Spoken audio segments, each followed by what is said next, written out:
Welcome to Lights On Podcast.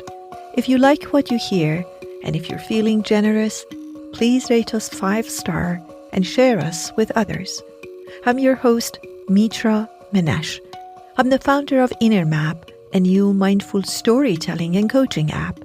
I teach at UCLA's Mindful Awareness Research Center, and for the past 35 years, I've been coaching my brilliant clients on 4 continents to live, love, and lead more mindfully, peacefully, and joyfully at home and at work. You can find out more about my work by visiting mitramanesh.com. But right now, I'm grateful for your presence and your mindful journey. So what is compassion and what is the difference between, because we talk about loving kindness a lot, being loving. And so what's the difference between compassion and loving kindness? Loving kindness means just being loving in a general sense, of course. But compassion is to have an open heart or be loving and kind at the time of suffering. So when open-heartedness meets suffering, that's compassion. Meaning when something is happening, like when you were saying this person is unwell, or when that person was angry. And by the way, the suffering could be anything. I mean, suffering could be because I think I have a discoloration on my face. It doesn't matter. If I'm suffering, I'm suffering. So that compassion, can we be present? 1.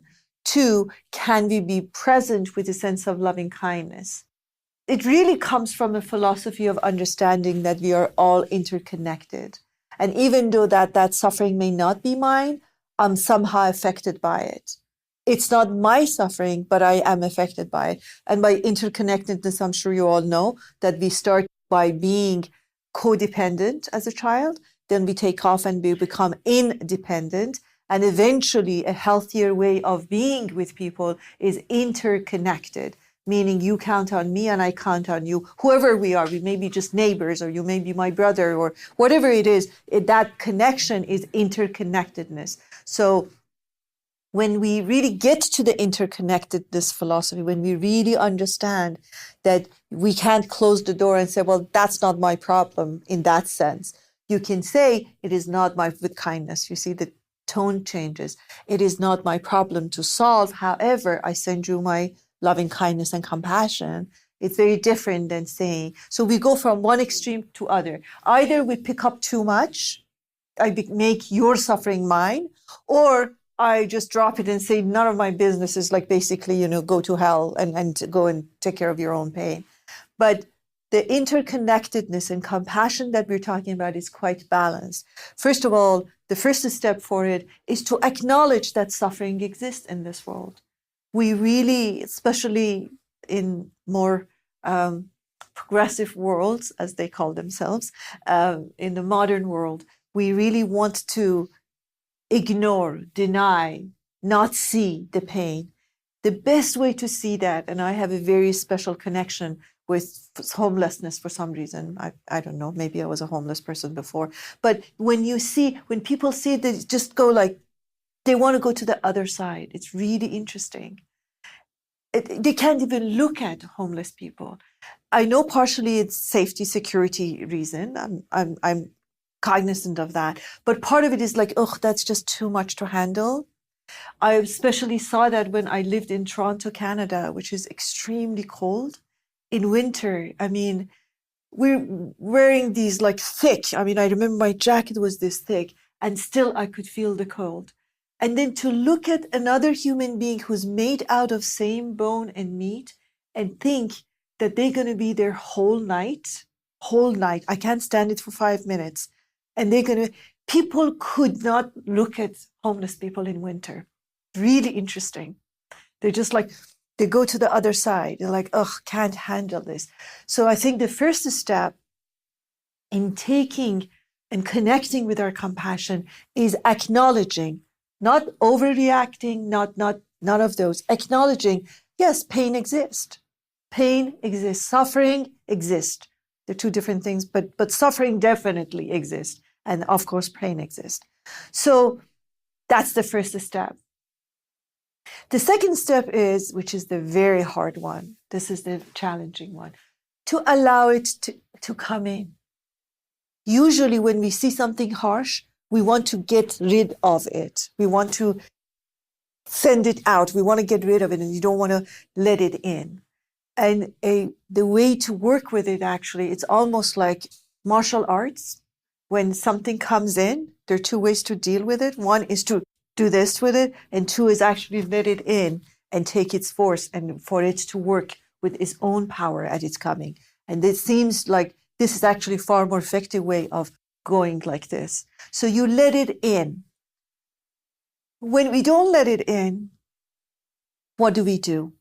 Denial was the first one, of course. We deny it.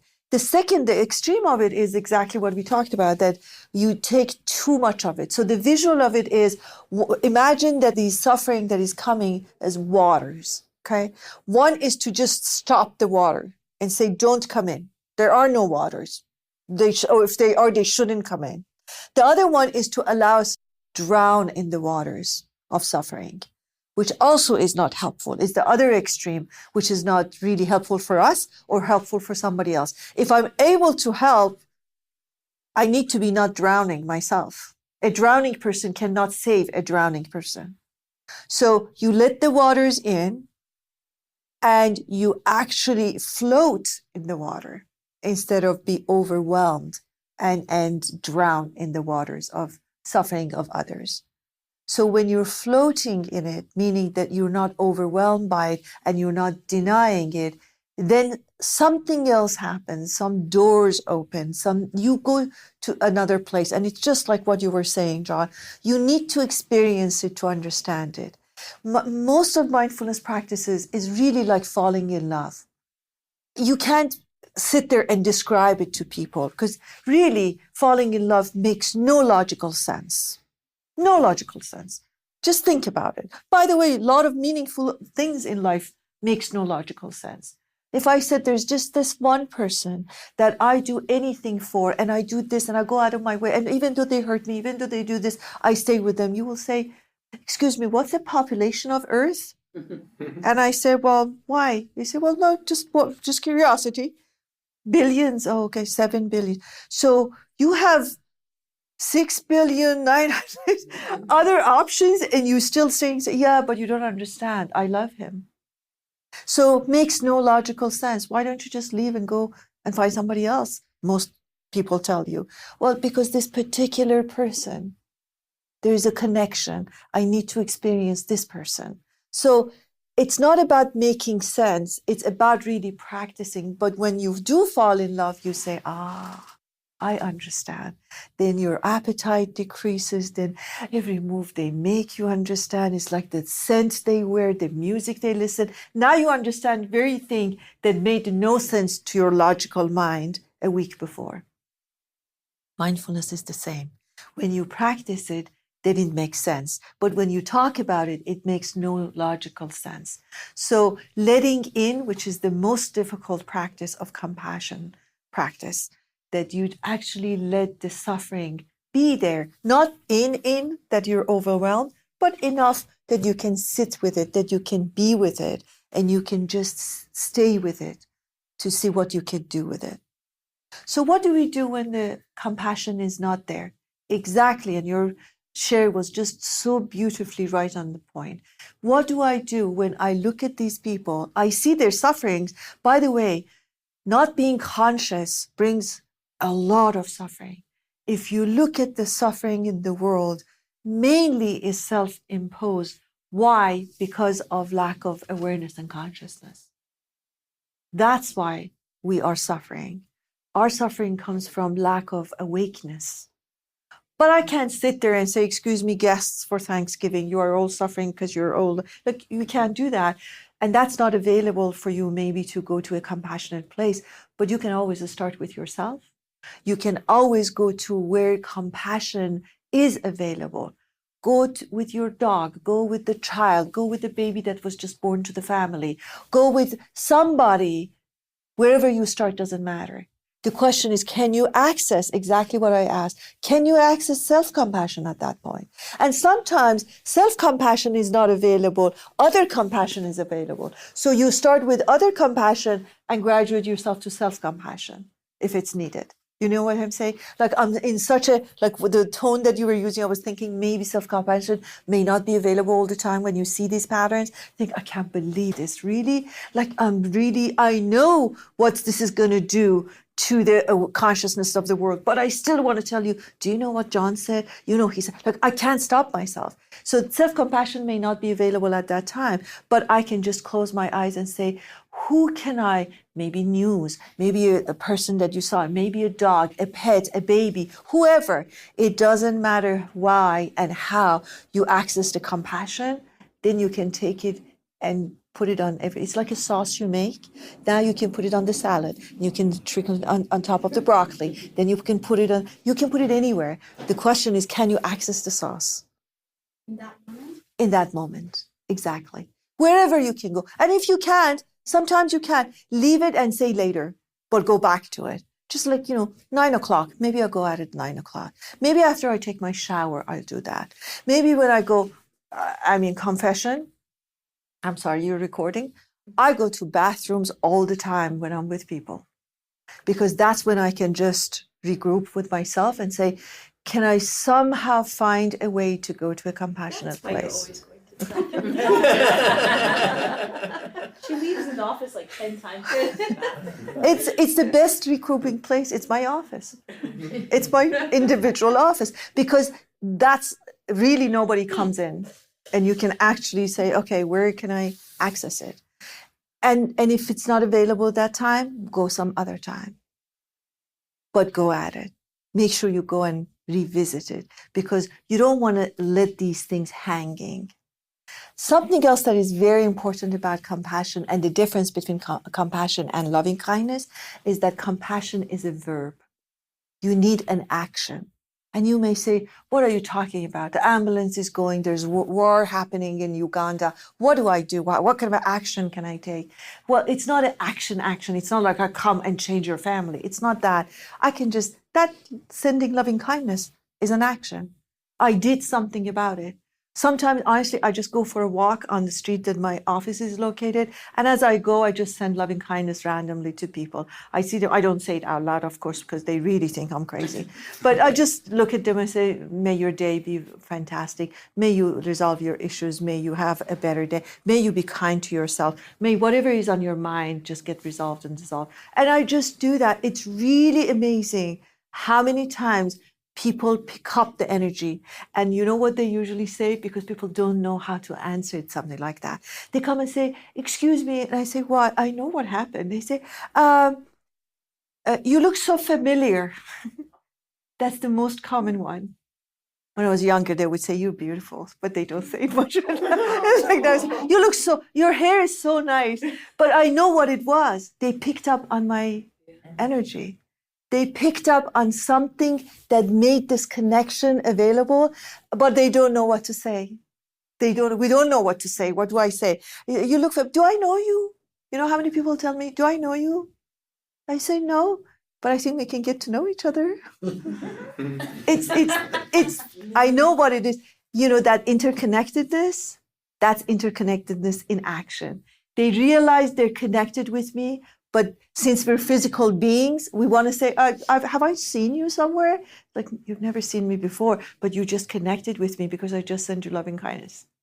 So it's an action, but it's not an action. I don't need to do anything. I can just send. And you know what's funny? When I send it to you, I don't know why, somehow I feel settled. I feel good too. That moment. And as funny as that ambulance practice is, somehow it settles my mind. I mean, I'm sure there's nothing I can do. The car is going by. But when I close my eyes and wish them something good, somehow heart settles down. So this is compassion. And any questions about it before we do a practice on it? Maybe the bit, yeah? I might have. Go ahead. I was just thinking about it. So if you send compassion to somebody else, say let's take Thanksgiving, because it's a good activating time, and somebody's irritating you and you send them loving kindness, do you think it settles you because it's kind of settling your own provoked, whatever they're provoking in you? Okay. So first of all, you should only send it if you can truly send it. Because may you be happy is not a good. She knows me too well. So in that case, you should be sending it to yourself. But let's see energetically, let's look at it energetically speaking. So I'm provoked. What does that mean? A very, very activating, charged energy is in me, correct? So it's not going to go away because it's like, ah. So what do I do with it? When I say, oh, may I be happy or may I be okay? May I be able to work with this energy? I just reduce the intensity and density of the energy. You see what happened? So I'm turning an energy that is charged in a negative sense to a charged energy in a positive sense. I'm gifting either myself or you or all the people in the room with something. So you are changing the energy. You're charging the energy. Yes, not the matter. So I'm not changing you as a person. I'm changing the energy that was provoked in me, maybe triggered by you. So I'm working with energy.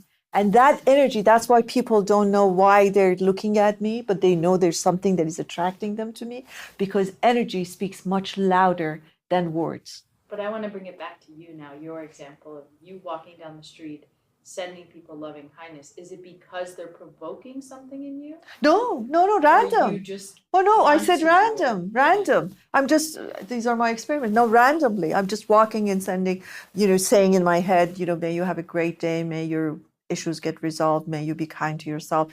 And then I can tell that she's picking up something. She doesn't know what it is because I'm not speaking. Usually the person smiles. That's the first thing I get. I usually get a smile. And I'm not even saying anything. And sometimes when I'm waiting, I do a lot of waiting because I take my mother to, appointments. I'm her caregiver. So I'm just waiting and I'm looking, everybody is like miserable waiting. And I just send them like loving kindness. And they usually, I see, like it's like life coming because energy goes immediate. Words, you have to analyze it, make sure, do you like me? Do you not like, where am I from? What is the accent? More words goes to the mind. But energy goes right to the heart. So if you're provoked, maybe it's better just to send it to Thank yourself. you. Yes. Yeah. Yes. That's a much better place to start. And even if that's not available, send it to the pet of the family.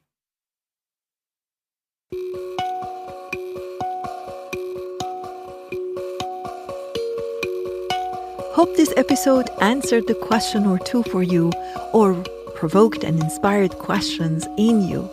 I'm so grateful you showed up and listened up. Until the next time, be well and stay curious.